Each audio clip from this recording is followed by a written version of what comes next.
And thank you so much for joining us again on the program, I Woman on New Frontiers Television. My name is Temitope Oladipo, and of course I am your host on the show.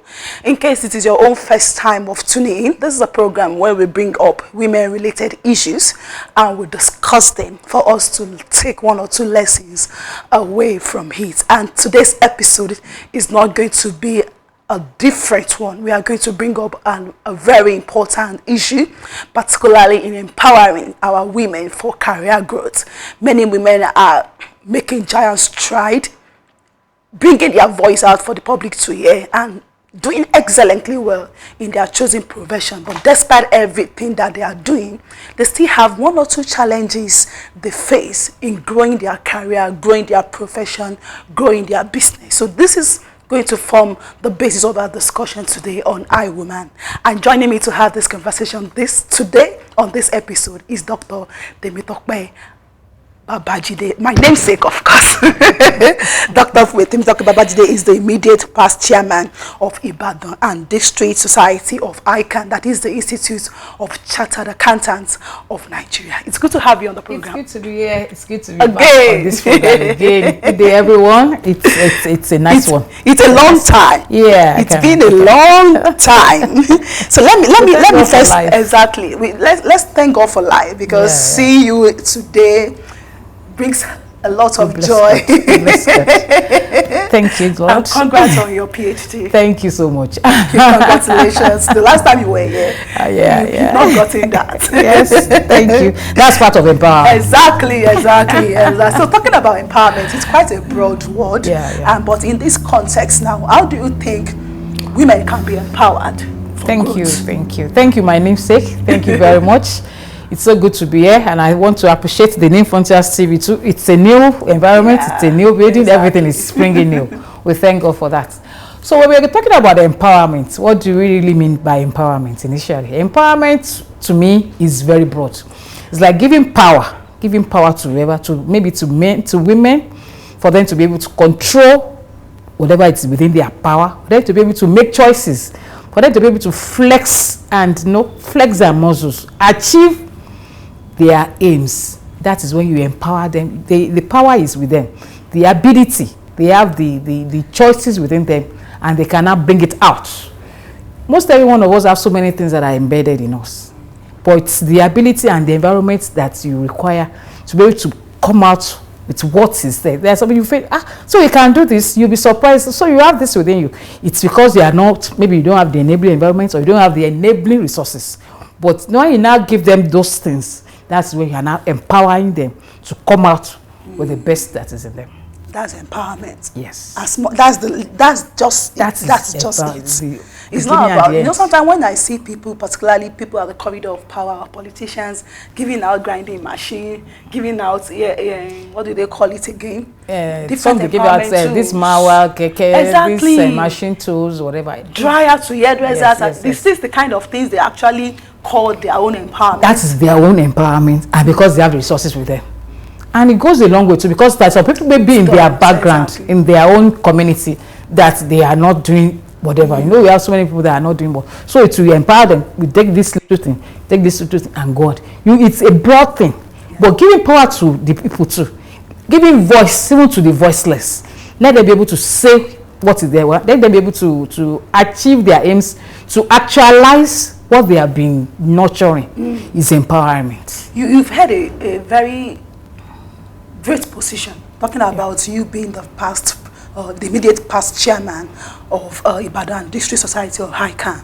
How was this experience? And why am I asking that? Because it's actually related to what we are talking about. So why do you think we should empower women in the workspace? Thank you very much. Both men and women are in the workspace, but from records and from statistics, you find that we have the underrepresentation of women in the leadership posts. It is grossly underrepresented. It's so wide. Well, I was looking recently, even looking about the House of Assembly, they have about 360 members in the House of Reps. And we have only 20 female senators. Even in the HOR, they have only 22 female in the 360. It is wide. So when you're talking about ICANN too, ICANN has a good empowerment, a good structure, let me say, good structure. Because once you are interested, it's like most of our women at times, some of them may not be interested. But once you are interested in whatever post, you're not going to get to the chairman position in one day. You will have started. Somebody like me that got to the chairmanship position in 2023, I've been in the executive committee for about the past 12 years. So you will have been, if you are nurturing that, even people in the politics, every one of them there, it's not that today they start. They have started in the grassroots. You will have started somewhere. Whatever you are nursing, whatever you want to have to be empowered, you start small. There's this saying that Rome was not built in a day. You start small, you will have nurtured it. By that time, you will have been used to strategies. You will have been used to whatever is going on. It's not about emotion. Most of us women, we think emotions can do. Hey, no, it's not crime. Look at your tactics. Play your game. Say it what you want to say. Maybe the post of being whatever in the ICANN, some people had even asked me before I came on board, and I was like, I'm not ready for it, because whatever I want to do it well. So whatever will not give me the ability to be able to do it well. Maybe your workplace, you may be busy. There was a time I was quite busy, very busy. So I know I will not be able to combine that with what I'm doing. But immediately you have a little time that you think you can combine some other different tasks with what you are doing. We women, we are used to it. We multitask a lot. So, but women not being given chance in the workspace or to come out at times, maybe because some women feels I may not be able to do it. Some of us draw back. But then few of us that may not want to come out, they may not say that maybe it's too voice. But if you tell them know what you want, you lay it on the table. You don't go about it with emotions or whatever. Have your strategies. Lay it on the table. Sometimes I was somewhere delivering a lecture during this International Women's Day. Okay. And there was this question where after my talk, there was this question that when we have a board, maybe a board of management, we have 1 or 2 persons in a group of 16, 18 men. Then what do you do? And women that we want to come up to, they try to suppress them. That's why I say there are politics, there are underplay politics. There are diplomatic things that can do underneath. It's not as if you go out and you start shouting. No, you play politics, but you play your own politics in a godly manner. You play politics. There are some people that have a say that you can just go to. There's some people that think they have God for that. You may not need God for that, but you can need people that will align with you. They'll believe in your dreams. When you share your dreams, this is what I think I can provide. And maybe this thing is due to me, concerning my office. This is what I've gone through. This is what I've done. Lay your cards on the table. Let it speak for you. Some people somewhere will sit, and then prayer. The place of prayer, like I said that day too, the place of prayer is quite important. Both religions, every religion pray. As a Muslim, as a Christian, you pray.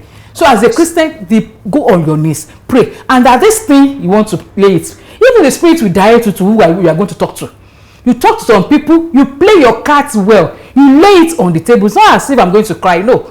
These are the things that are due to me, and I've prepared for it. I have this. Like you said, I just got my PhD. But because when I had my ICANN, I thought that was the last. But that's why I decided that no, let me move ahead. Let me add something that I can compete with some other people in high places. No, those are the things that you get yourself ready. For a woman, your profession could be anywhere, but you arm yourself. And I thank God that so many women now, you see them coming out, exactly. But still it's not yet up to. But we see so many women coming out with different. Even in the media, in the social media, in the music, it does everywhere. You see women coming out. Yes, let us come out with a voice. Let us arm ourselves. Be prepared. You can't sit down in the house having maybe your HND or your BSc and say they will. No, these days is too common. It's too bare. People are building on it. For you to be able to have a career growth, you must look at yourself. What do you want to achieve? What do I want to do? There was one of my mentees immediately after that came to me and started asking that he wants to do this, he wants to do this. No, I said, no, don't. I'm not saying you should not follow my way, but let's look at where you're working. We have different views. First, look at your views. What do I want to achieve? You must have your mission. You must have your vision in life. There's nobody that cannot have goals. If you don't have goals, you're not going anywhere. You must have your goals. This is what I want to do. So there are some different ways that now goes to it. Those are the mission that you are going to pass. Then what is it? If this is, then go. I'm not running another person's race. I'm not running another woman or another person's race. I'm running a race that is unique, especially for me. So what are those ways that you now want to go? You map those ways out. You map it out. You now do it. Once you follow one, you cross it. Once you follow one, you cross it. You pray. Prayers go along ahead of you. Then you have some people that you can talk to. You have some mentors. There's no way you can walk in life and not have mentors. As you have mentees, you have mentors. You have people that you can easily relate to. Maybe somebody in your workplace or in the church, that you can see that the life depicts what you want. The life depicts what you like. Something that you can. No, it's not everybody that can be your mentor. Sure. But it's something that the life that he or she, most times, it's good to have a female mentee if you are a female. Although there are some male, because of profession, that I can mentor you to. But no, there are some things that you may not be able to discuss with a male as you are a female. So you must have a mentor. You must have somebody that you can easily discuss. This is what I'm going through. This is what I'm passing through. They will give you some steps, some guided steps. You pray with the steps they give you. That's what they call godly counsel. You pray with the steps they give you, and you lay your cards straight on the table. You can meet the people that are in the management team. You can meet anybody and lay your cards. This, I'm due for this. It's not as if I'm saying yes, but from what I have, from the public service rules, from this, you have yourself with some facts. Facts and figures, they don't lie. Statistics, they don't lie. And when you see that, yes, you are coming up with things that are true and there are facts. Some people will have a rethink. It may not be, but some people will have a rethink. Let's look into what he or she is saying. Let's look into what he or she is saying. But women, most times, we tend to withdraw, complacent. Let me just, so that they will not say mine is too much. So that they will not say what is wrong with her. Don't you know that she's a woman? Is being a woman, is it a sin? The Bible says, I'm wonderfully and fearfully created, made. So is being a woman a sin? No. But you need to know what you are looking for. So what would you consider as common barriers for women in advancing their career? And you, I'm sure you face so many challenges, yes. Climbing that ladder of success. How do you navigate them? Thank you so much. We have a lot of barriers, let me say. But one of it, like I say, is marriage to some women. By getting involved, by marriage, they believe you can curtail me. Yes, I'm not saying you should not be. The Bible says you should be submissive. But there is a way you can bring your husband to your level. There's a way you can bring your husband and let him see what you want. Somebody like me, where I work, most times, even when they give me chances, I'll bring my husband. Yes, that is it. They know if there is a chance for a contract, if it's time for somebody to be introduced somewhere else, it may not be where I work, but if there's a chance for somebody to be introduced somewhere else, I'll ping it that name. This is somebody I know. He can do this. He can do this. No, things like that. It's not as if you are living. Of course, it's gainfully expressed, doing whatever he wants to do. But there are little things. There's nothing that says you cannot have little extra. So by the time you have your husband with you, let him believe in your dreams. First and foremost, I'll share my dreams. Every day I come home. Yesterday I came home quite late. I came home around maybe to 10 because I had some things doing in my workplace. Immediately I got home, I met him. I first had to highlight everything that I was doing, telling him this. You know, let him be able to buy into it. Let him feel that person. Although there are some men too, no matter what you do, they'll be like that. But you will have known. Sure. So that is a common barrier. Another barrier too, like I feel for some people is maybe inferiority complex. They'll feel that I can't do it. It's you. No, it's not as if. That's why I like the acronym of I can. They say I can is I can. If you can, I can. You know, this that okay. People that can do this, let me try and see what I can do it to. Let me try and come up. So people, before they start, they are already giving up. That spirit alone is a barrier. But if you say, okay, let me try. At times you try and climb and you fall. But failure is not the end of the thing. It just means that thing you are doing, that is not the right way to do it. Try another method. But some people, once they fail, they'll just go back. So those are the barriers that you need. But somebody like me, I've fallen into that prey before. When I wanted to, like my ECA exams, I tried sometimes, but then I was a bit young. I was 24, so I just left it. But I thank God for my father now. He's late now. Chief Ejade. He just kept on hammering it on my mind. Every Christmas, you must go and do ICAN. You must go and do it. Because I read accounting anyway. Okay. And I was working, I was complacent. But I was not doing anything. But maybe I did that because the man kept on my neck. I had already got my dad, already gave me bath. I did it. Maybe I did that, I can open my eyes to something, so many other things. It was after I did that I went to other courses Because initially I had my HND. It was after then I went to do my BSc. It was after then I went to do my MBA, MSc 1, MSc 2. No, it was after then. That's why I said you just need to open that block once. At times, so many of us stay under that, exactly, under that curtain. You just stay there. And it's very, very comfortable to stay in your comfort zone. Exactly. You stay in your comfort zone. Let me just stay. Don't let anybody just, I don't want any issue. But when you open that door, you open the veil, you see some other things, that will now empower you, give you that courage that you can go further. I can go further. So that was how I was able to navigate. And like I said, I always make sure that I carry my husband along. Even my children, we have a family group. They are not even Nigerian. Make sure that we have a meeting. We carry them along. The family is a subset that you need. You know, their prayers enough. Their prayers too helps. So a woman that wants to go far, you need to be all-rounder in your religious life. Mentorship. You cannot play with mentorship, like I said. You mentor some people too. You don't even have a choice. So many people will come. So and mentorship, you've been mentioning it. So what role does it play in advancing a career? It plays a very, very important role. Because some people had passed that route before. Some people has passed that route. Like Mrs. She doesn't know. She mentors some people as she's speaking. People save it and they keep on sending it. These are the things that can guide you. No, you need a guide. You need something like a play thing that anybody, someone that had gone over it. Like a pattern. Yes. Okay, if you have gone this, yes, I think I can try to. I think I can take a step too. So mentorship helps a lot. You have to know that some people are there to help you navigate your route.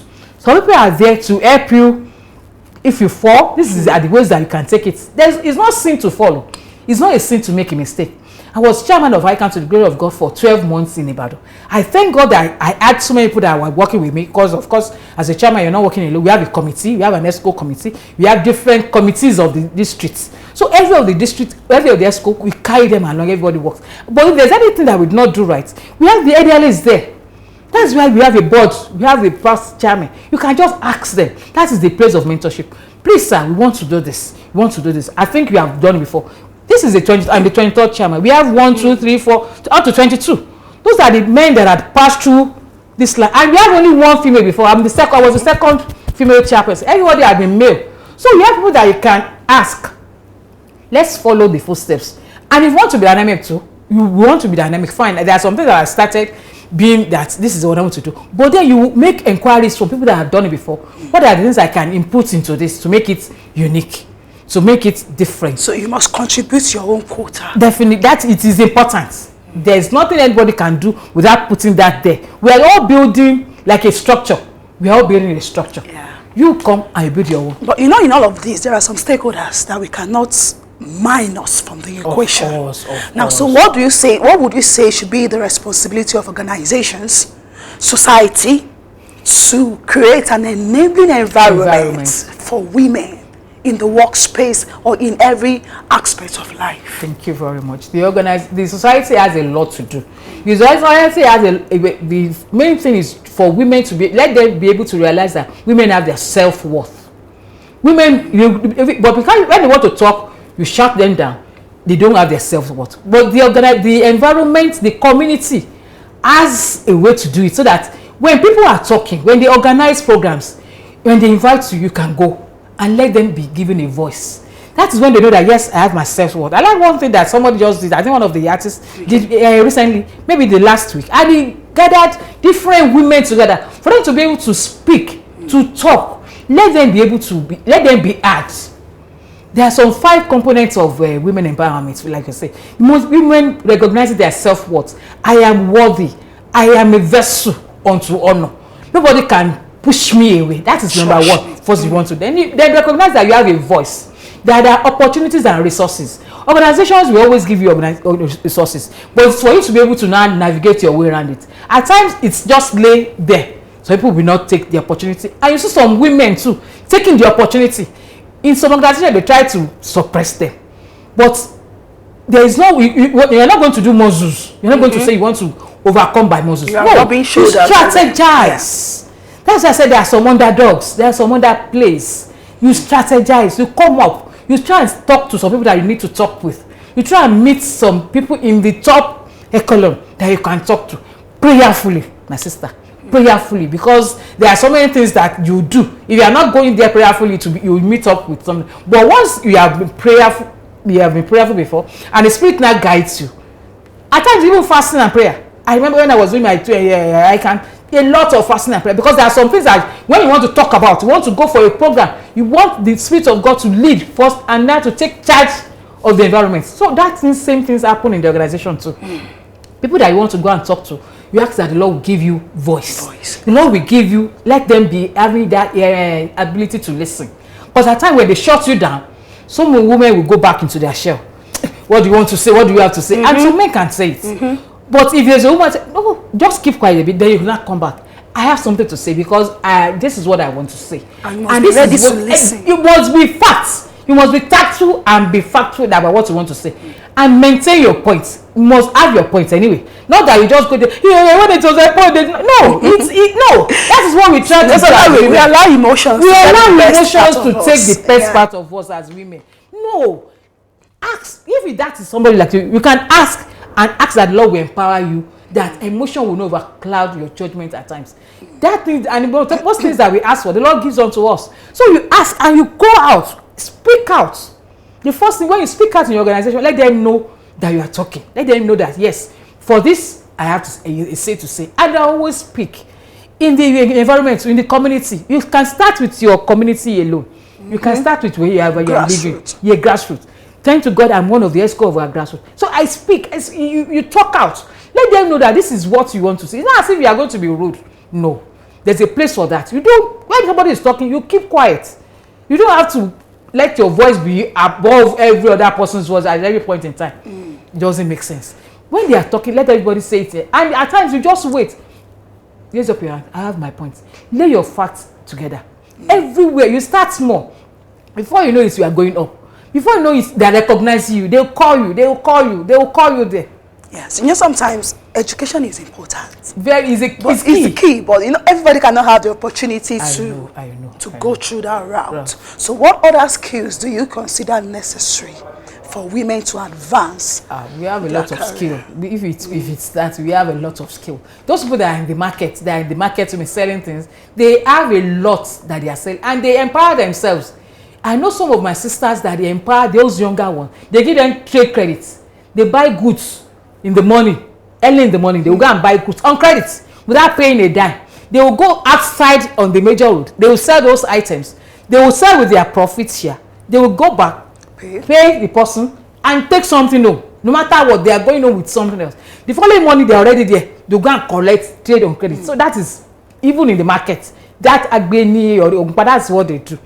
Also, when you talk about professional skills work, maybe fashion designing, maybe tailoring, design, what do you call it? Yeah. Even ICT. Even everything. There's a way that you empower people that are younger for you. They just come around. But now, most days now, you see so many of these children, some of them may not want to go for one skill or the other, but because they believe that it takes a longer while before you get the money. But with ICT now, it's very fantastic, because by the time you do whatever you sow, you can show it. You can show it on your page. Look at the dress. People will come. Whatever you sew, sketch it. People will come. Take your parents or your sisters or siblings' clothes, sew it, put it on your body. Once you are good, you will come. So it is a lot. Now we thank God for the kind of environment that we thank God for the social media. Yes, exactly. The social media really helped. There was this lady that was talking about when he started. So in our mother's tailor, in my mother's room, and from there she started showing out all those designs. So the social media has helped us. And data, at most, you buy data for one day. So it's expensive now. It's expensive now, I know. That's what I'm saying, you buy for one day. I think there's some that they buy a bit. You don't have to buy the one that will cost your throat or cost your pocket. You buy the one that you can take in bits. And for that event that you want to do, just showcase it and go back again. But everybody must have this social media. Even people that are in the market, it is very, very essential. It helps you to pronounce your business. Even people that, some of us that like that they don't know. So technology is not for the elite. It's not for the elite. It's for everybody. It's a means of advertisement. It pronounces you. It makes the world to know what you are doing, where you are. And it's a form of empowerment to live, I would say, because by that you have power to come on board, exactly. Show your resources, show what you are, show your choices, show your opportunities. So that's the empowerment. Right, I'll be having this amazing conversation with Dr. Temitope Babajide, the immediate past chairman of Ibadan District Society of HACAN. Before I let her go, there is this particular question I want us to wrap up with, and particularly in the area of advice for women who feel stuck. You know, we have some women that are so stuck that they don't know where to go. This is me. I don't know whether it's marriage first or career first. So it's so confusing. So they feel so stuck. So what advice would you give to them? Thank you very much. The first advice I would give to I can understand because I've been in such a situation before. So the number one advice is for the person to go to God first. That is, you will say, because I believe that with God all things are possible. After then, you now need to counsel. You now need a counsel from someone. You may not be, but you need to be guided right before you go to. Because there are some people that they are even planning even for you. So for you to go to them is like giving them a leeway. So you need a counsel. Because if you say you want to start this, if you don't have money, what do you do? If you say I want to go and read books, even going to education, going to school too, it's costly these days. Sure, especially everywhere, all the schools. If you want to have fine schools, it's costly these days. So whatever you need to do, you first need to sit down, know what your abilities are. What are those things that everybody has? What they have inside them, inbuilt traits, inbuilt abilities. But most of us we have not gotten it. That is what you can say. You have to sit down, but you know what you are built for. There is this saying that I pray that I will not go and do that job that is for someone else, because you're just doing it and nothing will come out of it. So for you to first start, you want to start something, first know, after praying, after asking for godly advice, first know what are your abilities. No, they are giving you different choices. If I do this one, can I make it? Can I come up? Do I have the ability to go out? Somebody like me, I've had a shop before. Yes, when there was a time I had a shop in my place. I had a shop. I was selling things like that. But I now found that it's not in me. Most time when I go and restock, at times when I go to the office and come back, the guy that I put there will have sold so many things. I won't even see the money. I won't even see I said, this thing is not. It's taking much out of me. Even I traveled. I brought some clothes that I sold. I was like, hey, is there how they do it? Am I not built for business? I don't know. I can still go into business later in life. But right now, I'm okay with what I'm doing. I lecture as a part-time because of course I am an accounting lecturer. I lecture at the universities in Ibadan. And I enjoy it. And I see my students telling me, yes, ma, I enjoy. No, that gives me joy. Passing across information, passing knowledge across. And that is one thing I don't know I can do before when I was working I still work where I work in my workplace at finance, deputy director of finance and account. I still work, but my part time in my weekends I don't let lecture. But I see that gives me much joy. That's what I'm talking about. Ability, inbuilt talent. What do you have? You look at yourself. If I do this, can I take it up? If I do this, can it take me up? So you weigh the options. You do a SWOT. There's something they call SWOT. Strength, the weakness, opportunities, and traits. Even if you are an illiterate, what we just mean that look at what are the things you can take up. That yes, I can fight with this, I can come up with it. What are those things that take me down? What are those things that take you down? Put it aside. The ones that you take you up, embrace it. Put it to your side. And look at the ones that are coming from outside. What is those things that they can bring for me? Those are the traits that can put me down, lift it up. So you just look at, you have to sit down, look inward. Thank you so much, Dr. Temitope Babajide, for this wonderful time on the program today. We have an exact time as we look at the topic, empowering women for career growth. It's quite important. We want more women to fill political space, even to fill so many industries. That is our desire. The boardroom. That is where we want the women to feel. And we look forward to having more women in those positions. Thank you so much, ma'am, for this time on the program today. I'll see you again next week by God's grace. Until then, I'm Temitope Oladipo. It's goodbye for now.